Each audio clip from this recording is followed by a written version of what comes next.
Morreu nesta terça-feira o ex-vice-presidente da República, José Alencar. Ele estava internado no Hospital Sírio-Libanês em São Paulo com uma perfuração no intestino. Alencar travou uma longa e heróica luta contra um câncer abdominal.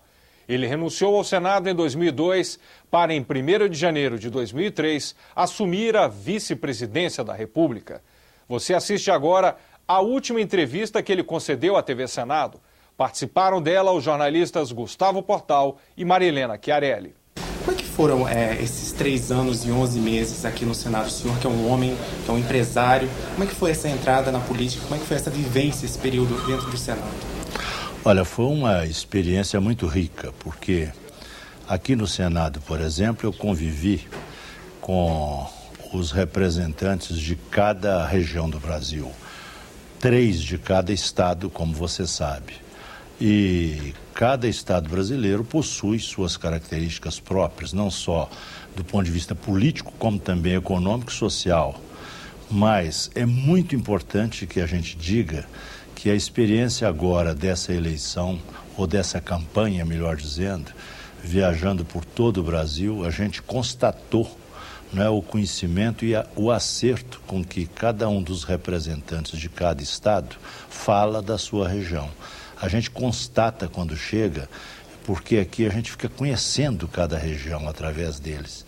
Isso foi um enriquecimento muito grande, né, dos conhecimentos nossos. Agora, eu não ingressei na vida pública para atender a nenhuma necessidade material minha. Eu ingressei tentando trazer alguma contribuição oriunda da minha experiência no setor privado.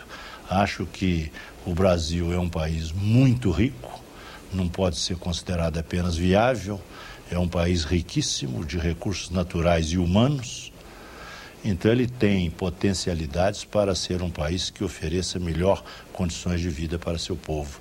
Essa é a razão pela qual eu ingressei, e aqui só serviu para enriquecer a minha vida e os meus conhecimentos a respeito do meu país e também a respeito da prática da vida política.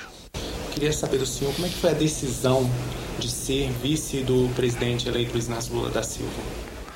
Olha, isso é uma coisa que acontece. Na política as coisas vão acontecendo porque a vida política é uma jornada longa.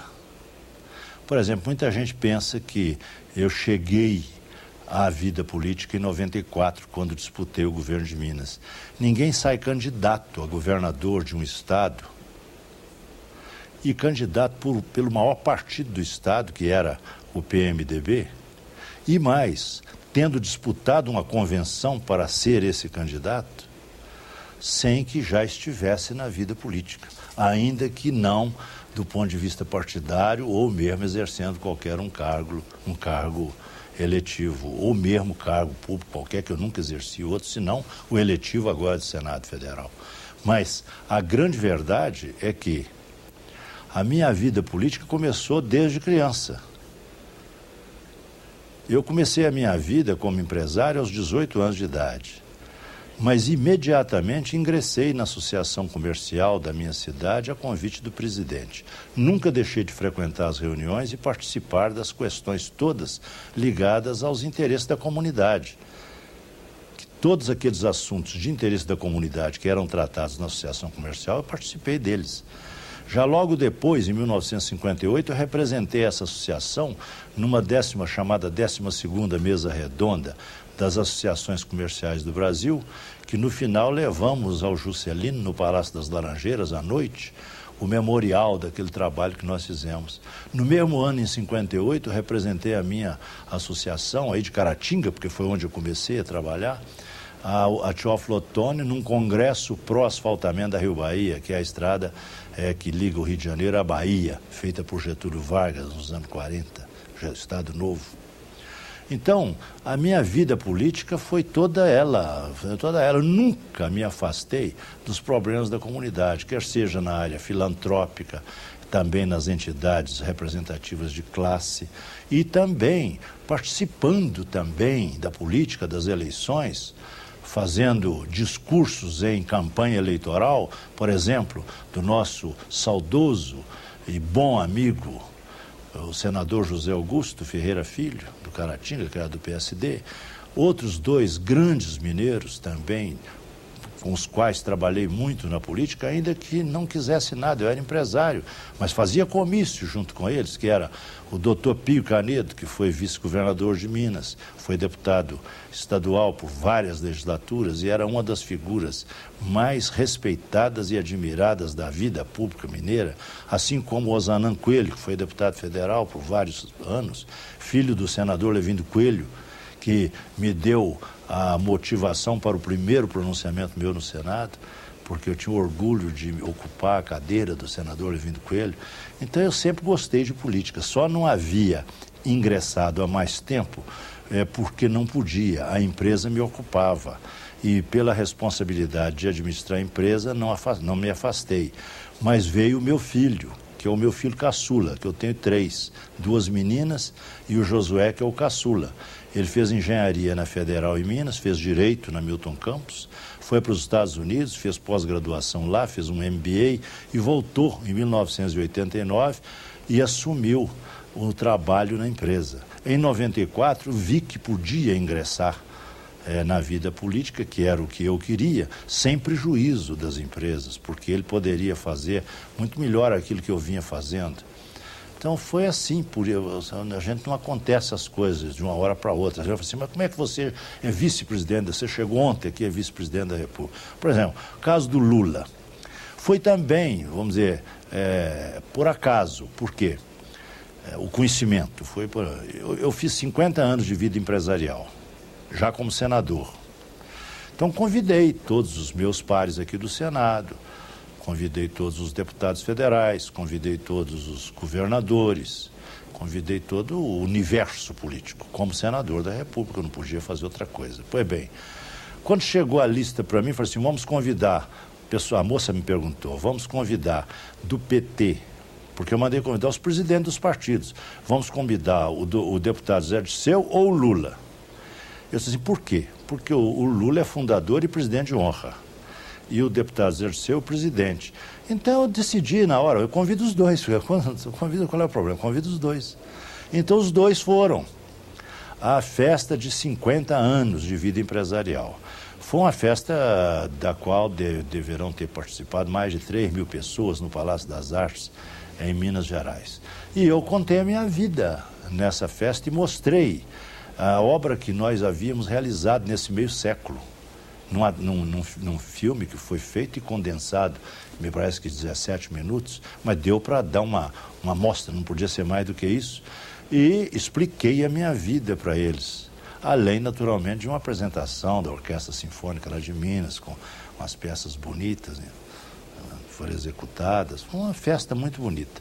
Então o Lula, hoje, ele fala que quando ele me conheceu ali, que ele não quis ir lá falar. Ele mandou o Zé Dirceu falar, o Zé Dirceu foi quem falou.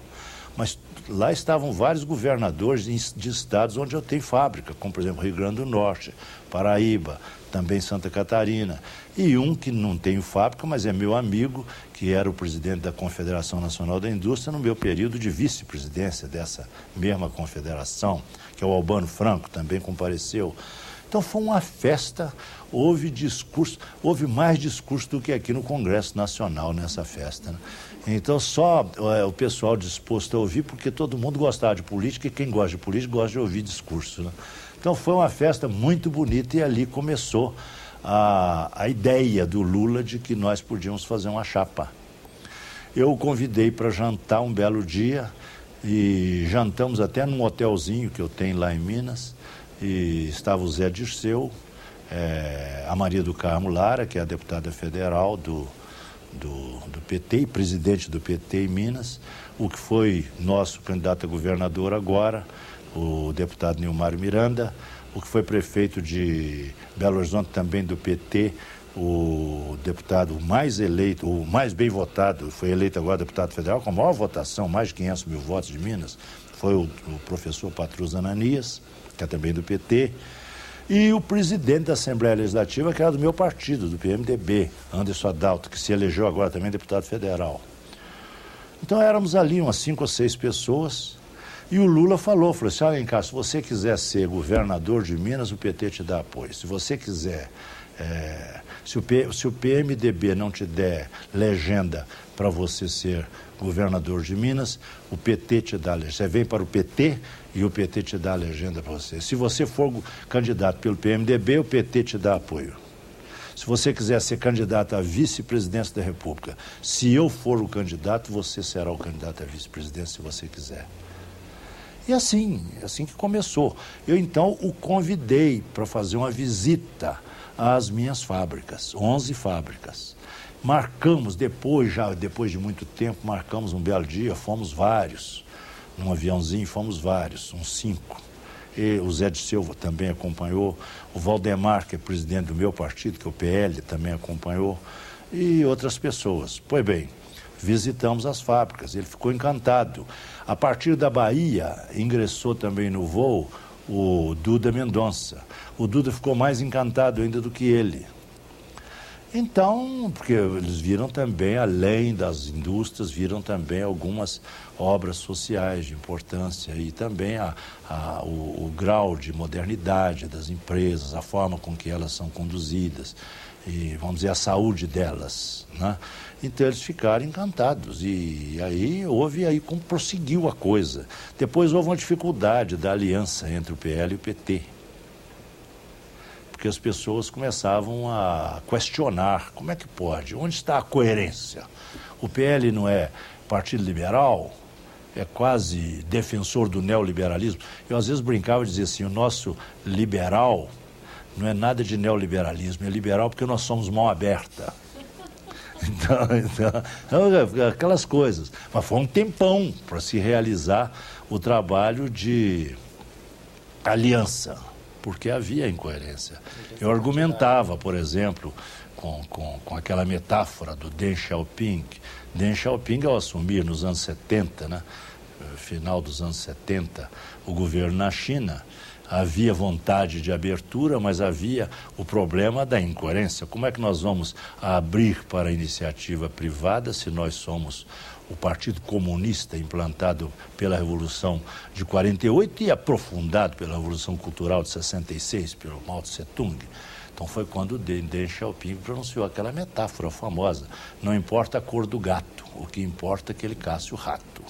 Eu estive várias vezes na China e de uma delas, visitando uma fábrica, um velho amigo de Deng Xiaoping, que era o diretor da fábrica, repetiu esta metáfora, dizendo que esta foi responsável para justificar a abertura da China. Então ela foi também, de certa forma, responsável para justificar a nossa aliança, porque eu falava, não importa a coloração partidária, nós somos 30 partidos no Brasil, não importa a coloração partidária, o que importa é que se alcancem os objetivos sociais. E aquela metáfora de Deng Xiaoping foi traduzida por cientistas políticos a partir da China como não importa a coloração ideológica, o que importa é o bem comum. E isso está acontecendo hoje no mundo inteiro. Então há uma terceira via. Pode ser que ninguém tenha ainda definido o que é bem essa terceira via. O próprio Tony Blair tem lutado para denominar isso aí, mas não é fácil denominar. Eu costumo denominar com um tripé. O governo não vai se instalar por sobre um regime nem, vamos dizer, radical de esquerda nem de direita. Não vai se instalar em cima de um regime que não seja outro, senão aquele que vai defender com intransigência a probidade no trato da coisa pública, a sensibilidade social e o sentimento nacional. Se nós conseguirmos instalar o governo em cima desse tripé, eu não tenho dúvida nenhuma que ele dará embasamento para nós realizarmos um bom trabalho. Senador, uma última pergunta. O presidente eleito disse que não quer que o senhor, o vice-presidente, tenha um papel figurativo no governo. Qual deve ser o seu papel no governo Lula? De vice. O vice está escrito na Constituição, substitui eventualmente o presidente. O Lula, por exemplo, vai viajar muito pouco para o exterior, vai viajar muito para o semiárido, para o Vale do Jequitinhonha, e eu então vou assumir muito pouco o governo. Porém, estarei sempre, vamos dizer, disponível para exercer qualquer missão especial quando convocado por ele. E procurarei ser um vice leal, porque a primeira qualidade de um vice-presidente ou vice de alguma coisa é a lealdade ao titular. Isso é a primeira coisa. Depois é que vem o resto, a dedicação, a competência. Isso aí é absolutamente essencial. Como é que o senhor vê o futuro da economia do ponto de vista global, do ponto de vista do planeta mesmo? O senhor acha que está surgindo talvez um novo modelo econômico que não seja capitalismo, que não seja comunismo, que não seja neoliberalismo? O que a gente pode ver daqui para o futuro? Você vê que tem havido várias experiências, né? Nós temos, por exemplo, a experiência socialista de 70 anos na ex-União Soviética. Ela fracassou. Hoje, por exemplo, ninguém precisa temer o radicalismo de esquerda significando economia estatal. Por quê? Porque depois de 70 anos fracassou a experiência. E por que fracassou? Eu acho que fracassou por 3 razões básicas. Há outras, mas há 3 que são básicas. Uma delas de ordem econômica, outra de ordem política e uma, eu diria, de ordem filosófica. De ordem econômica fracassou porque o Estado é um péssimo empresário. Aqui no Brasil, o Estado conseguiu quebrar todos os bancos de todos os estados da federação. E o Estado quebrou outras empresas mais. Lá também o Estado demonstrou ser um fracasso como empresário. Exemplo disso é a diferença que ocorreu entre a Alemanha Oriental e a Alemanha Ocidental. A diferença que ocorreu entre Coreia do Sul e Coreia do Norte. Então o regime do ponto de vista econômico tinha que fracassar, como fracassou. Fracassou do ponto de vista político porque foi implantado e mantido pela força. Faltou liberdade. A liberdade na política é como o ar que nós respiramos na vida, é absolutamente essencial. Sem liberdade a política não prospera. E não tendo havido liberdade, fracassou do ponto de vista político a experiência socialista de Estado. Da mesma forma, fracassou, eu diria, do ponto de vista filosófico, porque partiu, na minha opinião, de uma premissa falsa, qual seja a de que somos iguais, porque nós não somos iguais, nós somos apenas semelhantes. Cada um de nós tem sua vocação, tem sua até responsabilidade naquilo que faz, sua dedicação, sua aptidão. Nós somos diferentes, então não tem sentido você dar um tratamento igual a pessoas diferentes, porque isso não é fazer justiça. Então teria que fracassar também por esta razão. Agora, na implantação e a partir da filosofia marxista, na implantação havia um ideal de todo jovem, todos nós, que queríamos ver que diabo vai chegar um regime que vai acabar com a desigualdade, que todas as crianças poderão ter condições de tratamento rigorosamente igual. Isso é uma coisa admirável, ninguém pode ser contra isso. Por exemplo, uma das coisas que nós gostaríamos de fazer no Brasil é oferecer, isso é um sonho, oferecer às crianças condições de igualdade no campo educacional. Por exemplo, uma criança que chega à primeira série do 1º grau, tendo passado pelo pré-escolar, ela chega alfabetizada e chega desinibida para trabalhar ali em grupo.